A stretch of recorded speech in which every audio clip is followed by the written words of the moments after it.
বৃষ্টি হওয়ার কি দরকার, কি দরকার?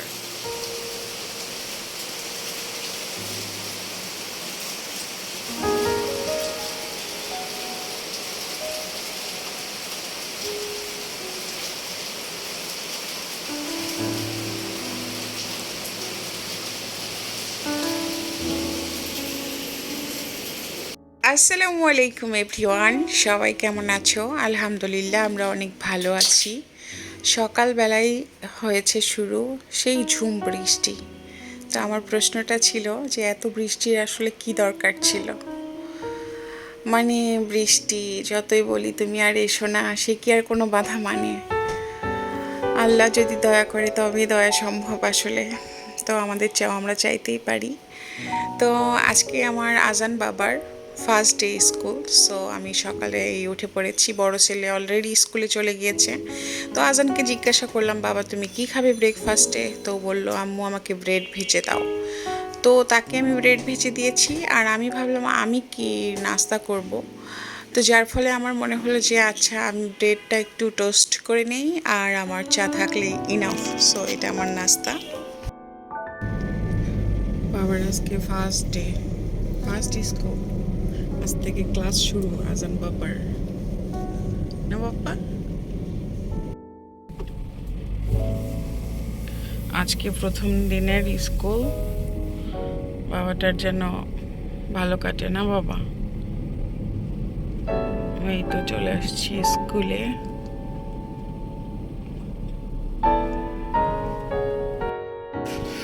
আজান তো কান্না।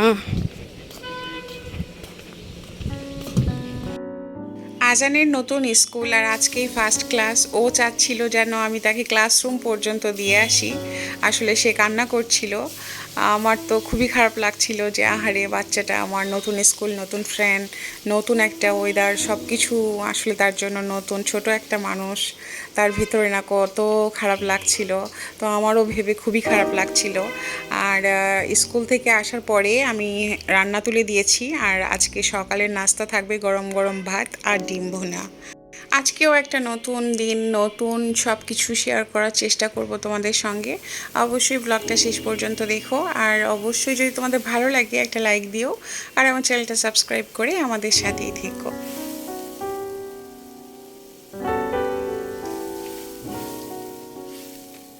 আলহামদুলিল্লাহ, আমাদের পরিবারের সবার নাস্তা করা কমপ্লিট হয়ে গিয়েছে।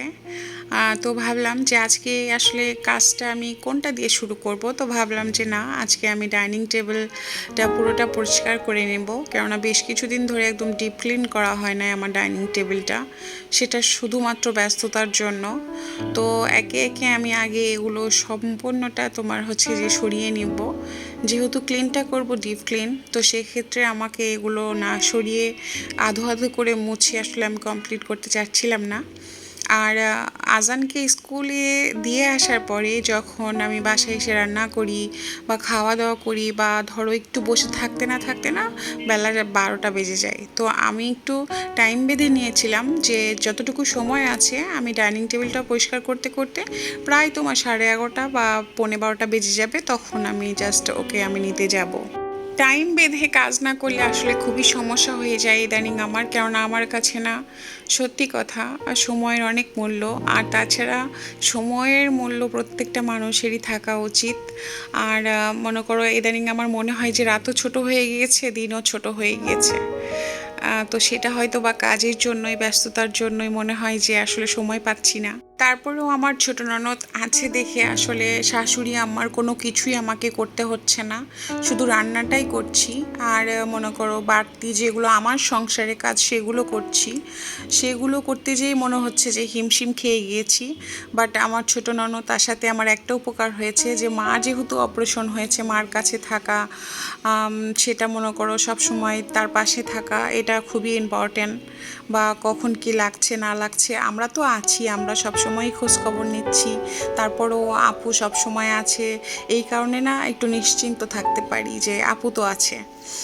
যার কারণে আসলে আমাদের অনেকটা মনে করো উপকার হচ্ছে, হেল্প হচ্ছে।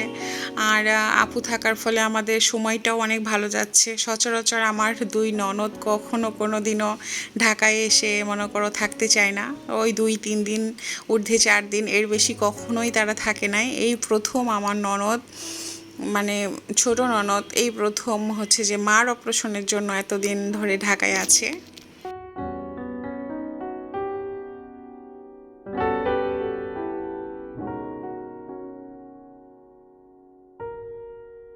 যেহেতু আমি ডাইনিং টেবিলটা আজকে ক্লিন করছি, সো আমার চ্যানেলে কিন্তু ডাইনিং টেবিল অর্গানাইজেশন একটা ব্লগ আমি আপলোড দিয়েছিলাম, অনেক আপুরা পছন্দ করেছে। তো তোমরা যদি দেখতে চাও তো সেই ভিডিওটা অবশ্যই ভিজিট করতে পারো, দেখে নিতে পারো। আর তাহলে আমার ডাইনিং টেবিল কাভার বলো বা হচ্ছে যে ক্লথগুলো সম্বন্ধে তোমাদের একটা আইডিয়া হয়ে যাবে। আশা করি তোমাদের ভালো লাগবে। সো আমি ওপর পার্টটা আগে ক্লিন করে নিলাম, দেন তারপরে এটা একটু উল্টিয়ে দিলাম, দিয়ে তারপরে এই পাশটাও আমি ক্লিন করে তারপরে বিছিয়ে নিলাম। আর আমি সব সময় তোমার এই পেপারটা কাভার পর্যন্ত রাখার চেষ্টা করি, কারণ আমার বাসায় যেহেতু ছোট ছোট বাচ্চারা আছে, খাবার টেবিলে বসলেই তোমার একটু ঝোল বা হলুদ কোনো কিছুর দাগ ভরে গেলে, যেহেতু একটা হোয়াইট কালার তোমার হচ্ছে যে ক্লথ, সেই ক্ষেত্রে কিন্তু একদম বাজে অবস্থা হয়ে যেতে পারে। যার কারণে আমি সব সময় চাই যে কাভারের উপরেও যেন মানে যতদূর ঝুলে আছে, মানে পেপারটাও যেন ততটুকু ঝুলে থাকে। যার কারণে আমি সব সময় এটা করার চেষ্টা করি।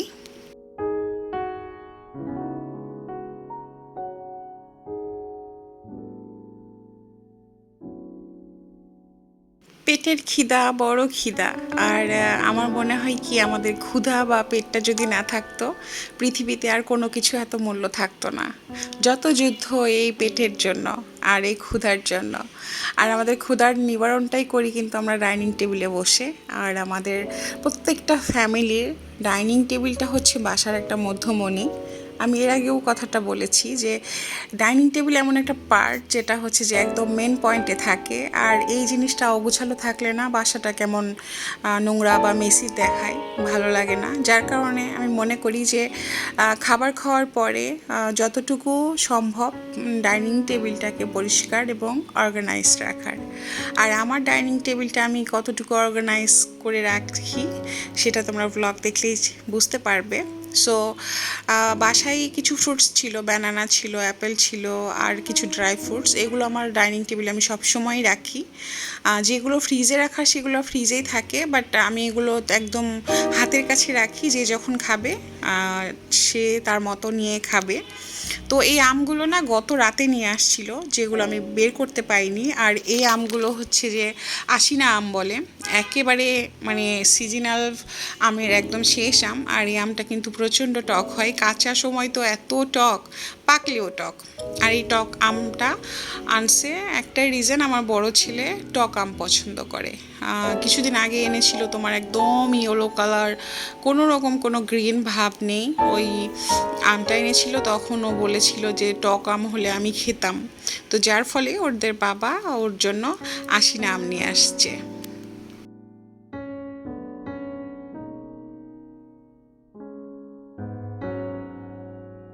তো এই তো আমার ডাইনিং টেবিলটা ক্লিন করা হয়ে গেল।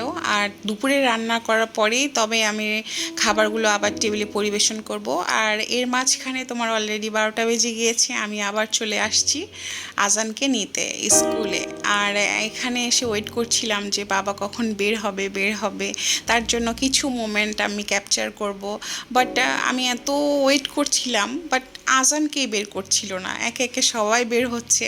আর আমি খুব এক্সাইটেড ছিলাম যে তাকে দেখব, কেননা যাওয়ার সময় সে কান্না করেছে, এখন সে কেমন আছে বা তার দিনটা কেমন গিয়েছে। তো ফাইনালি আমার বাবাটা আসছে, আমি তো অনেক হ্যাপি। আর সে আমাকে দেখে একটু শাই শাই ফিল করছিল, বেবিটা আমার অনেক লজ্জা পায়। তারপরে মোমেন্টটা তো তোমরা দেখতেই পাচ্ছ, সে খেলা না করে বাসায় যাবে না, এদিকে আমার রান্না বাকি। তারপরেও ভাবলাম যে না, বাবাটা এনজয় করছে, করুক, খেলাধুলা করছে। আর এখন যেহেতু তোমার বৃষ্টি ছিল না, বাট বৃষ্টি হওয়ার ফলে একটু কাদা কাদা ছিল, যার কারণে আসলে ভয়ও পাচ্ছিলাম। তবে ও খুব এনজয় করছিল। আমি যখন এই স্কুলের অ্যাডমিশন ফর্ম নিতে আসছিলাম রূপায়ণ সিটিতে, তো তখন আজানও আসছিল আমার সঙ্গে। সে তো মাঠ দেখার পরেই না খুব এক্সাইটেড হয়ে গিয়েছিল যে আম্মু আমি এখানেই পড়বো, এটা আমার স্কুল। তো তার যে একটা মনে করো ভালো লাগা, এটা কিন্তু এই খেলার মাঠ থেকে শুরু হয়েছিল। আর ওইটা যে হচ্ছে যে আজানের সঙ্গে খেলা করলো, ওইটা হচ্ছে যে নাহিয়ানের বড় বোন কথামণি। তো এই তো বলেছিলাম না মাঠে কাদা, তো তার প্যান্টে কাদা ভরে গিয়েছে। আর এইদিকে আমাদের যেহেতু আমি স্টেশনারি জমা দিয়েছি, তোমার কপি সব কিছু আমার জমা দেওয়া হয়ে গিয়েছে, বাট হচ্ছে যে আইডি কার্ডের জন্য কিছু ছবি লাগবে, বাবা মার ছবি লাগবে, সেগুলো মনে করো আজানের আগের ছবি ছিল কিন্তু ড্রেস পরার ছবি লাগবে। তো আমরা চলে আসছি ফুজি স্টুডিওতে। আর এই ফুজি স্টুডিওতে আমরা অলওয়েজ কোনো কিছু তোমার পিকচার প্রয়োজন হলে এখানেই আমি পিকচারগুলো উঠাই। তো আমাদের তো পিকচার ছিল, আজানের ছিল না, দ্যাটস ওয়াই ওকে নিয়ে আসতে হয়েছে। আর আমার বাবাটা না মানে উনি যেমন করে বলেছে তেমন করেই ছিল, আলহামদুলিল্লাহ সুন্দরভাবে। তো ছবি তুলে তারপরে আমরা বাসায় আসছি। ফুপির সাথে সম্পর্ক কিন্তু আজানের একেবারেই ভালো না, কেমন জানি আছে না যে গরম তেলের মধ্যে পানি দিলে ছ্যাঁত করে সেই রকম। মানে আজান মনে করে যে ফুপি কেন আমার শার্ট খুলে দিবে, ফুপি কেন আমাকে খাওয়াই দিবে, ফুপি কেন আমাকে টিভি দিয়ে দিবে, আর এইরকম আম্মু তুমি দিবা তুমি দিবা, ফুপি কেন দিবে। তো আমি আবার আসার পথে বাসার নিচেই কিছু লেবু আর হচ্ছে যে একটা কচি মিষ্টি কুমড়া এনেছি। তারপরে কিন্তু আমি রান্নাঘরে ঢুকে পড়েছি। আজকে রান্না হবে তোমার রুই মাছ আর হচ্ছে যে এই যে বিলের ছোট মাছগুলো। সো মনে করো আছে না যে আমার একটার পর একটা কাজ থাকেই, থাকবে।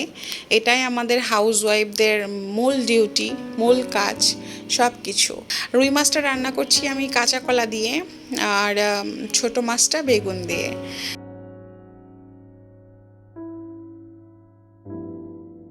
তো এটা হচ্ছে সন্ধ্যাবেলা। আজকে শাশুড়ি মাকে আবার হসপিটালে নিতে হবে, কেননা যে অপারেশন করেছিল সেটার সেলাই বা যেটাই হোক না কেন কস্টিপ ওঠানোর জন্য। তো সাথে যাচ্ছে আমার হাজব্যান্ড, ননদ, তারপর দেব, সবাই যাচ্ছে হসপিটালে। আর সবাই বলছিল বাই বাই। এদিকে বড় ছেলেও গিয়েছে ইভিনিং ক্লাসে। আর আজান আমার কাছে তোমার কান্না করছিল যে সে পার্কে যাবে বা পার্কে ওকে কে নিয়ে যাবে। তো আমি বলছিলাম যে বাবা আজকে পার্কে যাওয়া হবে না। আর এটা হচ্ছে যে আবার রাত তোমার 8:30টায় তারপরে শাশুড়ি মা চলে আসছে। তো আলহামদুলিল্লাহ আমার শাশুড়ি সব কিছুই ভালো আছে। আর তাছাড়া মনে করো অপারেশনটা যেহেতু করলো, তারপরে মানে আল্লাহর অশেষ দয়া, তারপরে আর কোনো বিপদ আপদ হয় নাই এবং সেলাইও কেটে নিয়ে আসলো। খুবই সুন্দর মতো সব কিছু হয়েছে। আর বিপদ আসলে যখন আসে না, পরিবারের সবাই যদি একসঙ্গে থাকা যায়, কোনো বিপদকেই বড় মনে হয় না। আর তাছাড়া আমার শাশুড়ি অনেক ভয় পেয়ে গিয়েছিল, নার্ভাস হয়ে গিয়েছিল, বাট ওনার যখন অপারেশন হয় উনি বুঝতেই পারে নাই। আর এদিকে আমার ননদেরও শরীরটা খারাপ, আমার ননদকেও ডক্টর দেখানো হয়েছে। তো আমার ননদেরও পিত্তথলিতে পাথর হয়েছে। এখন মার অপারেশন হয়েছে এই মুহূর্তে, আবার আপুর অপারেশন, এটা তো আর সম্ভব না। তো আপু তোমার হচ্ছে যে টাঙ্গাইল থেকে অপারেশন করবে। তো আমার শাশুড়ি মা একটা জিনিস আসলে আমাদেরকে দেখিয়ে দিল যে ভয় থেকেও জয় করা যায়। একটু সাহস করলে আসলে কোনো কিছুই আমাদের মানুষদের জন্য মানে ইম্পসিবল বলে কিছুই নেই, সব কিছুই পসিবল। শুধু একটু সাহস রাখতে হবে আর আল্লাহর দয়া আর পরিবারের ভালোবাসা সাপোর্ট যদি থাকে না, কঠিনতম সময়ও আসলে আমাদের পার হয়ে যায়। আর আমার শাশুড়ি মা দেখো হসপিটাল থেকে আসার সাথে সাথে বলে কি কতক্ষণ ধরে পান খাই না, এখন একটু পান খেতে হবে, বা গরুর মাংসর তেল খেতে না করেছে, চিনি কম খেতে হবে যেন গ্যাস না হয়, তবে চা আর কফি খেতে বলেছে। তো মানে সব কিছু ইনফরমেশন আমি মার কাছ থেকে নিচ্ছিলাম একে একে। তো বলছিল যে হ্যাঁ এখন থেকে সবই কম কম খাবো। আর আমার শাশুড়ি মার যেহেতু ডায়াবেটিসও আছে, যার জন্য আসলে আমাদের টেনশনটা একটু বেশি। তো এটাই ছিল আসলে আমার সকাল থেকে রাত পর্যন্ত as a woman, as a housewife আর অ্যাজ এ মাদার আমার লাইফস্টাইল ব্লগ। তোমাদের কেমন লাগলো জানি না, অবশ্যই ভালো লাগলে চ্যানেলটা সাবস্ক্রাইব করে আমাদের সাথেই থেকো। আর এই যে দেখো রাতে আবার বৃষ্টি শুরু হয়েছে। আমরা শুধু দোয়া করি আল্লাহ বন্যা কমিয়ে দাও, মানুষকে সাহায্য করো, একটু দয়া করো, তুমি ছাড়া আসলে কোনো উপায় নেই। তো তোমরা ভালো থেকো, আজকের জন্য আল্লাহ হাফেজ।